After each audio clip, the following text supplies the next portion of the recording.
உலக தமிழர்களுக்கு வணக்கம். நான் உங்கள் வெங்கிரத்னம்.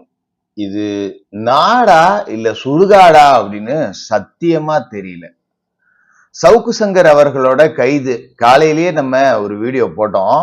ஆனா அடுத்து அந்த கைதோட பின்னணி, அதுக்கு பின்னாடி வரக்கூடிய தகவல்கள் எல்லாம் வயிறெறிஞ்சு சொல்றேன்.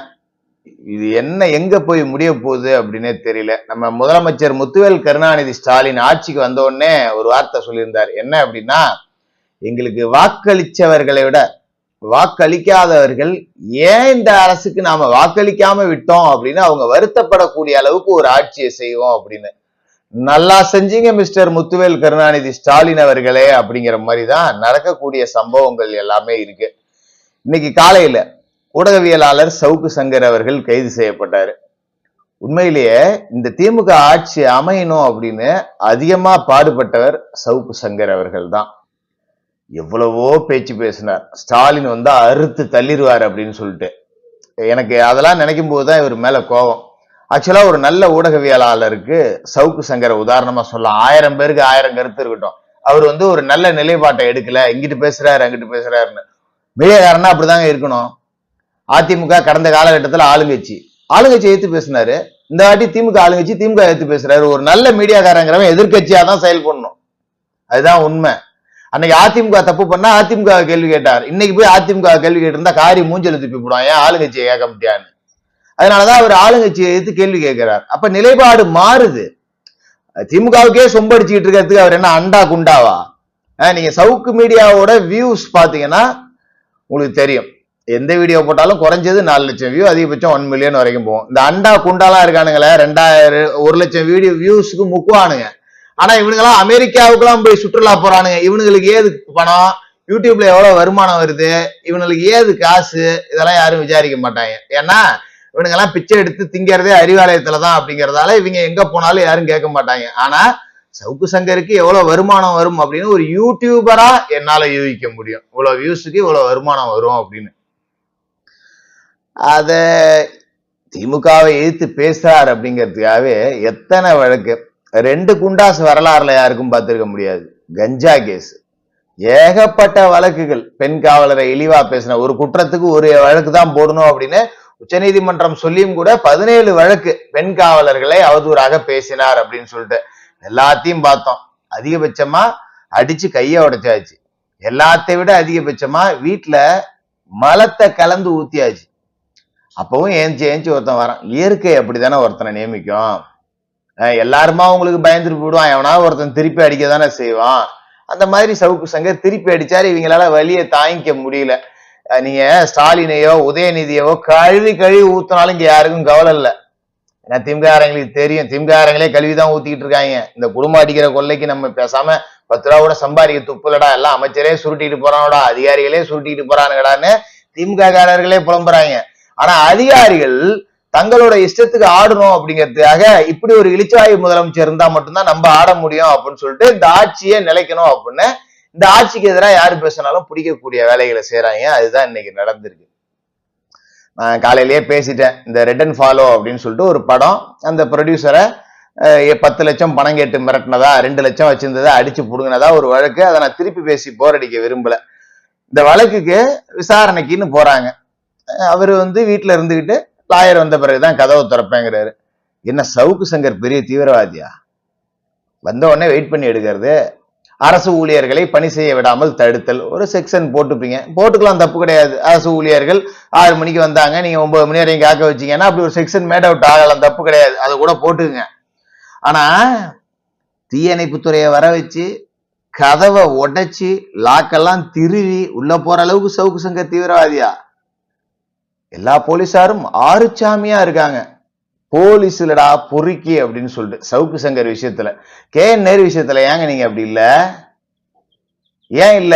KN நேரு 888 கோடி ரூபாய் ஊழல் பண்ணிருக்காரு, வேலை வாங்கி தரேன்னு சொல்லிட்டு ஆட்டையை போட்டிருக்காப்புல.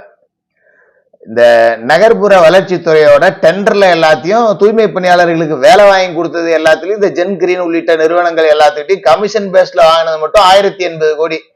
இடி சும்மாலாம் லெட்டர் எழுதல. 300 பக்க ஆதாரம், புகைப்படங்கள், சார்ட்ஸ், வாட்ஸ்அப் சார்ட்ஸ், எல்லாத்தையும் ஆதாரத்தோட கொடுத்துருக்கு. ஏன் நேரு அரெஸ்ட் பண்ணல? என்னையா 2000 கோடி திருடுனா கைது செய்ய மாட்டீங்க, 2 லட்சம்னு ஒருத்தன் பொய் கேஸ் கொடுத்தான்னா அதுக்கு நீங்க கைது செய்வீங்க அப்படின்னா இது உண்மையிலேயே நாடா சுடுகாடா? நான் இன்னொரு முக்கியமான விஷயம் சொல்றேன். இந்த போட்டோவை பாருங்க. இந்த போட்டோவை பாத்தீங்கன்னாலே உங்களுக்கு தெரியும். இன்னைக்கு சவுக்கு சங்கர் காலையில அரெஸ்ட் ஆகும்போது இதை காமிச்சாப்ல. எனக்கு உண்மையிலேயே பிடிச்சிருந்தது அந்த மனிதனோட ஆட்டிடியூடு. போலீசார் வந்து கதவை உடைச்சு உள்ள வந்தாலும் தான் மேல தப்பு இல்லைங்கிறதாலதான் ஒருத்தனால கால் மேல கால் போட்டு சோபால உட்கார முடியுது. அப்ப ஒரு இத காட்டுறாங்க, நல்லா பாத்துங்க. நீங்க சேவ் பண்ணாத நம்பர்ல இருந்து யாராவது உங்களுக்கு பணம் அனுப்பிச்சா அந்த நம்பர் முழுசா காட்டாது. ஸ்டார் போட்டு சோ அண்ட் சோ அப்படிங்கிறது சில நம்பர் மறைச்சிருக்கும். அந்த அடிப்படையில தான் சவுக்கு சங்கருக்கு நேத்து இள முருகு அப்படிங்கிற பேர்ல கடைசி 4 நம்பர் மட்டும் தெரியுது, 9650 அப்படின்னு. இந்த போட்டோல உங்களுக்கு தெரியும். இந்த நம்பர்ல இருந்து 3:40 மணிக்கு 90,000 பணம் வந்திருக்கு.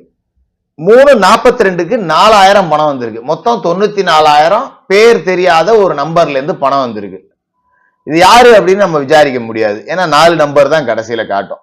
வேணும்னா நமக்கு சந்தேகம் இருக்கு, எவன்டா நமக்கு தப்பா அனுப்பிச்சிட்டானா இல்ல எவனாவது போன் பண்ணுவான். ஏன்னா அனுப்பிச்ச நம்பர் அவனுக்கு தெரியும்ல. தெரியாத நம்பருக்கு அனுப்பிச்சாலும் நம்ம ஜிபேவோட வரலாற போய் பார்த்தோம்னா அது காமிச்சிரும். ஐயோ ஒரு நம்பர் தப்பா மாத்தி போட்டோம், வேற யாருக்கோ போயிடுச்சு போல இருக்குன்னு. அவன் நம்ம கால் பண்ணுவான், சார் நான் இது மாதிரி ஒரு நம்பரை மாத்தி போட்டேன், உங்க அக்கௌண்ட்டுக்கு 94,000 வந்துருச்சு சார் அப்படின்னா, சரிப்பா இந்தாப்பா திருப்பி அனுப்பிச்சிடுறேன், நானே யாரு அனுப்பிச்சான்னு தெரியல திருப்பி அனுப்பிச்சிடுறேன் அப்படின்னு சொல்லிடலாம். ஆனா இப்ப உங்க நம்பருக்கு நான் பணம் அனுப்பிட்டு உடனே உங்களை பிளாக் பண்ணிட்டேன்னா ரிட்டர்ன் கூட அந்த நம்பருக்கு நீங்க அனுப்ப முடியாது. ஜிபேல பிளாக் பண்ணலாம், உடனே அதை பிளாக் பண்ணலாம். அப்படி செஞ்சிருக்கிறதுக்கு வாய்ப்பு இருக்குல்ல. அது யாருது எவருதுன்னு விசாரிக்கிறதுக்கு நமக்கு குறைஞ்சபட்சம் ஒரு நாளாவது ஆயிடும். வங்கியில போய் விசாரிக்கணும், போலீஸ்ல கம்ப்ளைண்ட் கொடுக்கணும், இப்படி ஃபார்மாலிட்டிஸ் அப்படிங்கிறது இருக்கு. நேத்தி சாயங்காலம் 94,000 சவுக்கு சங்கர் நம்பருக்கு இந்த 94,000 பணம் வந்திருக்கு. அது யார் எவரு அப்படின்னு அவரு ஈவினிங் தான், நேத்து ஃபுல்லா கோர்ட் வேலையா சுத்திக்கிட்டு இருந்தாங்க, நைட்டு தான் அரட்டையே வந்துச்சு, நீங்க எல்லாம் பார்த்திருப்பீங்க. அவங்க வந்து ஷூட் எடுத்து அதை பார்த்துக்கிறதுக்கு கூட சாத்தியம் இல்லை. அவங்க அதை விசாரிச்சு நடவடிக்கை எடுக்கிறதுக்குள்ள இன்னைக்கு காலங்காத்தால வீட்டுல போய் போலீஸ் நின்று நீங்க இந்த 94,000 உங்களுக்கு எப்படி வந்துச்சு, நீங்க வந்து மிரட்டி லஞ்சம் வாங்கினீங்க, மிரட்டி பணம் வாங்கினீங்க அப்படின்லாம் கேஸ போட்டா என்னதான் பண்றது? இப்ப என்னோட நம்பர் நான் சேனல்ல கொடுத்துருக்கேன். எவனோ ஒருத்தன் எனக்கு 10,000 பணத்தை அனுப்பிச்சுட்டு அந்த செகண்டே என்ன ஜிபேல பிளாக் பண்றான். என்ன வெங்கிரத்தனை மிரட்டி 10,000 பணம் கொடுக்க சொன்னாரு, நான் மிரட்டலுக்கு பயந்து தான் கொடுத்தேன் அப்படின்னு சொன்னா என்ன பண்ண முடியும்? இதெல்லாம் ஒரு செக்ஷனாங்க. இதெல்லாம் எப்படிங்க மேட் அவுட் ஆகும்? இதுக்கு முதல்ல அரெஸ்ட் காட்ட முடியுமாங்க? இப்ப எத்தனையோ கடைகள்ல ஸ்கேனர் டிஜிட்டல் இந்தியாவாயிடுச்சு. இப்போ நான் ஒரு பெட்டி கடைக்கு போறேன், 10 ரூபாயை கொடுத்து ஏதோ ஒரு பொருள் வாங்கிட்டு நோகாம ஜிபேல ஸ்கேன் மட்டும் பண்ணிட்டு வந்துடுறேன். இந்தாண்ட வந்துட்டு அந்த நம்பருக்கு ஒரு 50,000 பணத்தை போட்டு அந்த பெட்டி கடைக்காரன் என்ன கொலை பண்ணிடுவேன்னு மிரட்டினா, 50,000 கொடுன்னு மிரட்டினா, அதனாலதான் நான் பயந்துட்டு போட்டேன்னு கம்ப்ளைண்ட் கொடுத்து அரெஸ்ட் பண்ணிடுவாங்களா? இப்படிதானே இருக்கு. எங்க போய் இதுக்கு எல்லையே கிடையாது. யாரு வேணாலும் யார் அக்கௌண்ட்டுக்கு வேணாலும் பணத்தை போட்டு மிரட்டலாம். இப்ப நான் உதயநிதி நம்பருக்கு ஒரு 200 ரூபாயை போட்டு கருமாதி எடுக்க, உதயநிதினாலே 200 ரூபா தான் எனக்கு ஞாபகம் வருது. இந்த திமுக காரணங்கனாலே 200 தாண்டி வரவே மாட்டேங்குது. இப்ப உதயநிதி நம்பருக்கே நான் ஒரு 200 ரூபாயை போட்டுட்டு உதயநிதி வந்து எனக்கு இளைஞர் நலத்துறையில ஒரு வேலை தரேன்னு சொல்லியிருந்தாப்புல 200 ரூபாய் லஞ்சம் கேட்டாரு அப்படின்னு உதயநிதி மேல கம்ப்ளைண்ட் கொடுத்து அரெஸ்ட் பண்ணிடுவீங்களா? நான் 200 ரூபாய் அனுப்பிச்சது இருக்கு வேணா பாருங்கன்னு. இதுக்கு எல்லாம் என்னங்க, யார் வேணாலும் யார் நம்பருக்கு வேணாலும் காசை போட்டு விடலாம். இப்ப நானே டிஜிபியோட நம்பர் தெரிஞ்சா போதும், காசை போட்டு விட்டு ஒரு கேஸ் விஷயமா போனேங்க, அவர் கேஸ் எடுக்கணும் அப்படின்னாக்கா எனக்கு 10,000 பணம் கொடுன்னு கேட்டாரு, அவர் நம்பருக்கு அனுப்பிச்சிருக்கேன் பாருங்கன்னு கேட்டா டிஜிபி அரெஸ்ட் பண்ணுவாங்களா? இதுக்கு எல்லாம் என்னதான்? அப்ப இதுல இருந்து ஒரு விஷயம் அப்படிங்கிறது உறுதியா தெரியுது. இந்த பொம்மை முதல்வர் ஸ்டாலின் கையில எதுவுமே கிடையாது, எல்லாமே அதிகாரிகள் கையில தான். இன்னைக்கு சவுக்கு அரெஸ்ட் ஆனது கூட அவருக்கு தெரியுமான்னு தெரியல. தெரிஞ்சாலும் அவரால் ஒன்றும் பண்ண முடியாது. சார் சேம் சார் அது அப்படி இப்படி போயிட்டு இருக்கு சார் அப்படின்னு சொல்லி காம்ப்ரமைஸ் பண்ணிடுவாங்க. அப்படியா? ஆக சவுக்கு சங்கரை அரெஸ்ட் பண்ணுங்க, அவ்வளவுதான் அவரோட அதிகபட்ச ஸ்டேட்மெண்டா இருக்கும். இல்ல இதுக்கு எல்லாம் என்னன்னு எனக்கு உண்மையிலேயே புரியவே இல்லைங்க. வீட்டை போய் உடைக்கிற அளவுக்கு சவுக்கு சங்கர் என்ன தீவிரவாதியா? காலையில பல மீடியாக்கள் சொல்லியிருந்தாங்க ஆதம்பாக்கத்துல சவுக்கு வீடு இருக்கு அங்க போய் உடைச்சாங்கன்னு. நான் மட்டும்தான் சொல்லியிருந்தேன் ஆதம்பாக்கம் போலீசார் போனாங்க, சவுக்கோட வீடு பல்லாவரத்துல இருக்கு அப்படின்னு சொல்லிட்டு. நம்ம மீடியாவோட லட்சணம் அந்த லெவல்ல இருக்கு. ஆதம்பாக்கத்துல சவுக்கு ஆபீஸ் இருக்கு, ஆதம்பாக்கம் போலீசார் போனாங்க, ஆனா வீடு இருக்கிறது பல்லாவரத்துல. மீடியாக்கள் முந்தி செய்திகளை சொல்றேன் அப்படின்னு பொய் செய்திகளா சொல்றாங்க. ஆதம்பாக்கத்தில் சவுக்கு வீட்டில் போலீஸ் அப்படின்னு. சவுக்கு வீடு இருக்கிறது பல்லாவரத்துல ஒரு அபார்ட்மெண்ட்ல, அந்த பேரை சொல்ல வேண்டாம். இப்படி பொய் செய்திகளை கொடுக்கறதுக்குன்னே ஒரு மீடியா. இதுல இந்த பத்திரிகையாளர்கள், இந்த கிருபான்னு ஒருத்தன் இருப்பானே, கரிகாலன், அந்த கொல்டி, அவன் இன்னைக்கு கொண்டாடுறோம். சவுக்கு அரெஸ்ட் பண்ணிட்டாங்களாம். நம்ம 200 ரூபாய் எச்செலும்பு பத்திரிகையாயிரம் பூரா கொண்டாடிட்டு இருக்கான். டே நாய்களா, நாளைக்கு உங்களுக்கு இதுதான்டா. இன்னைக்கு சவுக்கு நடந்த தட்டி கேட்கலாம், நாளைக்கு உங்களுக்கும் நடக்கும். நடக்காமலா போயிடும். திமுக ஆட்சியில நடக்காது. நீங்க அங்க எலும்பு பொறி தின்னுட்டு இருக்கீங்க. நாளைக்கு ஆட்சி மாறாது. எடப்பாடி உங்களை செருப்ப கழட்டிக்கிட்டு அடிக்க மாட்டாரு. ஸ்டாலினோட போலீஸால தான் இதை செய்ய முடியுமா? எடப்பாடி போலீஸால செய்ய முடியாதா? அவர் செய்ய மாட்டாரு. ஜனநாயகத்தை விரும்புறாரு. அப்படிங்கறதாலதான் உங்களை மாதிரி ஆளுங்கெல்லாம் பேச பேச பேச பேச தூத்துக்குடி சாத்தான்குள்ளன்னு வேடிக்கை பார்த்துக்கிட்டு இருந்தாரு. பட் இன்னொரு முறை அது நடக்காது. கழுவிலேத்தப்படுவீர்கள். அறிவாலய எச்சப்பொறிக்கு ஊடகங்கள்லாம் இந்த மாதிரி தப்புன்னு தட்டி கேட்டு பழகுங்க. உண்மையான ஊடகவியலாளனா இருங்க. 200 ரூபாய்க்காகவும் எச்சி எலும்புக்காகவும் கொலைச்சுக்கிட்டே இருக்காதீங்க. ஆட்சி மாறினா கல்லடிப்பட்டே சாவிங்க. இங்க பத்திரிகை ஊடக ஜனநாயகம் அப்படிங்கிறது காக்கப்பட வேண்டும்.